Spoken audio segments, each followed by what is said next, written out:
नमस्कार, मैं हूं संतोष कुमार द्विवेदी। श्री गणेश का नाम लेते हुए आइए आज आप लोगों के समक्ष एक बहुत ही रोचक कहानी लेकर के आया हूं। जी हां, सभी श्रोतागण का हमारे इस YouTube चैनल में बहुत बहुत स्वागत, वंदन एवं अभिनंदन है। तो आइए शुरू करते हैं रोचक कहानी।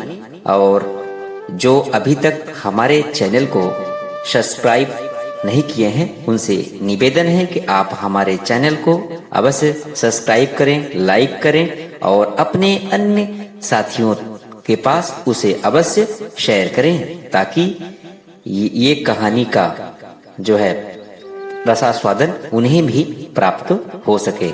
जी हाँ, कहानी है करवा चौथ की कहानी। जी हाँ, किसी नगर में एक बहुत ही धनी साहूकार रहता था। जी हाँ, उसके 7 लड़के थे और एक लड़की थी। जी हाँ, लड़की का नाम करवा था। बड़े धूमधाम से उस साहूकार ने अपनी लड़की की शादी एक धनी साहूकार के यहाँ कर दी। जी हाँ, घर में अकेली बहन होने के कारण उसके भाई गण उसे बहुत प्यार करते थे। जी हाँ, वो ससुराल गई। ससुराल के बाद फिर घर आई और इसी तरीके से बड़े आनंद से, बड़े प्रेम से करवा के दिन गुजर रहे थे। जी हाँ, एक दिन की बात है कि उसके 7 भाई जब काम करके घर वापस आए, तब क्या देखते हैं कि उनकी बहन करवा बहुत ही उदास है, बहुत ही मायूस है। उसे उदास और मायूस देख करके उनके भाइयों को अत्यंत कष्ट हुआ। तब उसके भाई करवा के पास आए और बोले, बहन बताओ, तुम्हें किस चीज का कष्ट है? आज तुम क्यों उदास हो?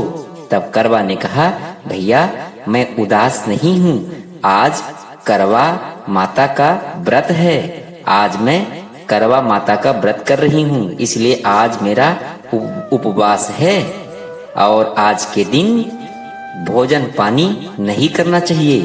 पति के सुहाग के लिए यह त्योहार करना आवश्यक होता है, इसलिए हम अपने पति की लंबी उम्र के लिए उपवास यानी व्रत कर रहे हैं। यही कारण है कि आपको उदास नजर आ रही हूँ। उनके भाइयों से रहा ना गया, क्योंकि अपनी बहन से अत्यधिक स्नेह करते थे, अत्यधिक प्रेम करते थे। तब उनके भाई उस समय बहन के पास से चले गए और आपस में विचार करने लगे कि मेरी एक ही तो लौती बहन है, सुबह से भूखी प्यासी है, तो इसको किस प्रकार से खाना खिलवाया जाए। तब जो उसका छोटा भाई था वो अत्यधिक प्रेम करता था, तो उन सभी ने एक योजना बनाई। और जैसा कि उन्हें पता था कि इस व्रत को चांद देख करके तोड़ा जाता है, तब छोटा वाला भाई वहीं उनके घर में के पास में एक बहुत ही विशाल पीपल का पेड़ था। तब छोटा भाई एक जलता हुआ दीपक चलनी में रख करके और पीपल के वृक्ष पर चढ़ करके और सबसे ऊपर रख दिया। जैसे ही वह दीपक रखा और फिर चुपचाप नीचे उतर आया, पूरे गांव में शोर हो गया, क्योंकि उस पीपल के जैसा और कोई बड़ा वृक्ष वहां पे नहीं था। तो जब जलता हुआ दीपक चलनी में नजर आया तो सभी को ये लगा कि चांद निकल आया है। तो यह देखकर जब सभी उसे देखने लगे, करवा भी ऊपर छत पर गई और उसे देखा और उसे भी ऐसा लगा कि चांद निकल आया है। तब सभी पूजा अर्चना करके और वो खाना खाने बैठी। जब पहला कौर मुंह में डाला तो एक बाल नजर आया। वह बाल निकाल करके कौर को दूसरे थाली में रख दिया और फिर दूसरा कौर जब डाला, तब क्या देखती है कि एक कंकड़ फंस गया और उसके दांत में कंकड़ लगा।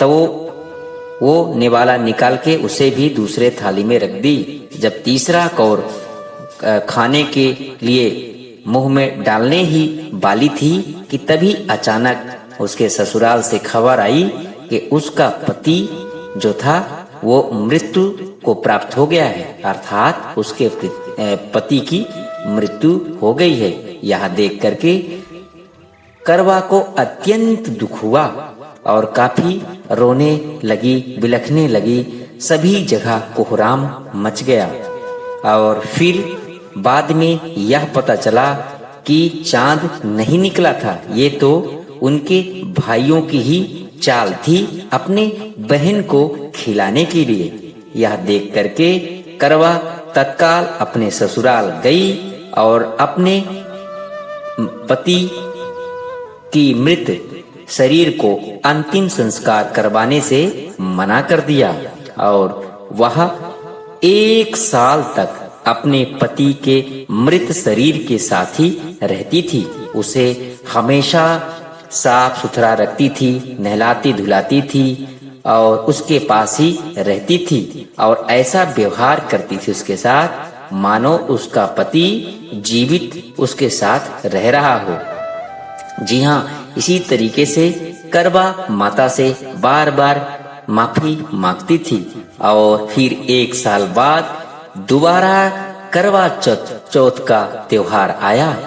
तब वो फिर इस व्रत को करने के लिए निर्णय लिया। तब उसके साथ उसकी 7 भाभियां भी थी।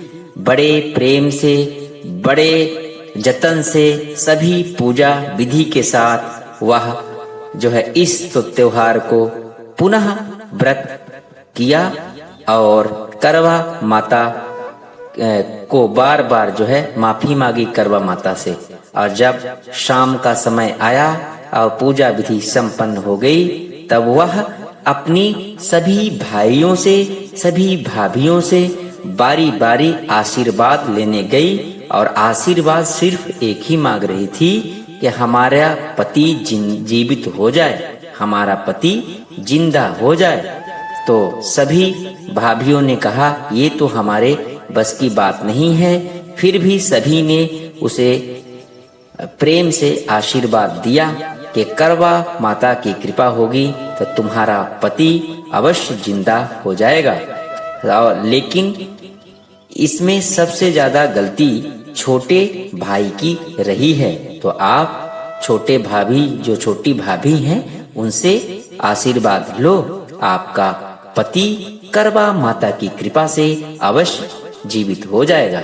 तब वह जो है अपनी छोटी भाभी के पास गई और उनके चरण पकड़ लिए और बोली कि आप हमें आशीर्वाद दो कि हमारा पति जिंदा हो जाए, क्योंकि वो सब भी करवा चौथ का व्रत की थी। तब पहले तो इनकार किया छोटी भाभी ने, लेकिन बहुत ही अनुनय विनय के बाद छोटी भाभी ने अपनी एक अंगुली हाथ की काट करके और उसमें थोड़ा अमृत लगा के और उसके पति के ऊपर छिड़क दिया, अर्थात कुछ बूंदें अमृत की मुंह में डाली। जैसे ही यह किया, तब क्या देखते हैं कि एक बहुत ही विशेष चमत्कार माता का हुआ और करवा का पति पुनः जीवित हो गया, जबकि वो व्रत खंडित होने के वजह से 1 साल पहले उसे मृत्यु हो गई थी। तो करवा माता की चमत्कार से उसका पति दोबारा जीवित हो गया। यह देख करके चारों तरफ उत्साह उमंग छा गया और सभी करवा माता का जय जयकार करने लगे। जी हाँ, इसीलिए कहा जाता है कि करवा माता के व्रत से जो है पति की उम्र बढ़ती है और सुहाग की रक्षा महादेव और पार्वती करती हैं। कहा जाता है कि पार्वती भी एक बार महादेव के लिए करवा माता का व्रत किया था। जी हाँ, तो इस कथा से यही शिक्षा मिलती है कि सभी सुहागिन स्त्रियां करवा चौथ का व्रत करें और अपनी पति को दीर्घ आयु प्रदान करें। जी हाँ, और कई कई जगह यह भी वर्णन मिलता है कि यदि कुमारी कन्या करवा चौथ का व्रत करती हैं तो उन्हें उनकी इच्छा अनुसार पति प्राप्त होता है, जो सदा उनके जिंदगी में सुख समृद्धि शांति लाता है। तो आशा ही नहीं अपितु पूर्ण विश्वास है कि ये कथा आपको अवश्य पसंद आई होगी। तो बोलिए एक बार प्रेम से करवा माता की जय, करवा माता की जय। जैसे अन्य सभी की आप इच्छाएं पूरी करती हैं, ऐसे हमारी भी मनोकामना पूर्ण करे। जय माता की। जी हाँ, यदि यह वीडियो आपको अच्छा लगा है तो आप अभी जिन्होंने अब तक सब्सक्राइब नहीं किया है वो अवश्य सब्सक्राइब कर लें, लाइक करें और अपने दोस्तों के पास भेजें। मैं फिर मिलूंगा एक अन्य वीडियो के साथ जल्दी ही। तब तक के लिए दीजिए अनुमति। जय माता दी। नमस्कार, धन्यवाद।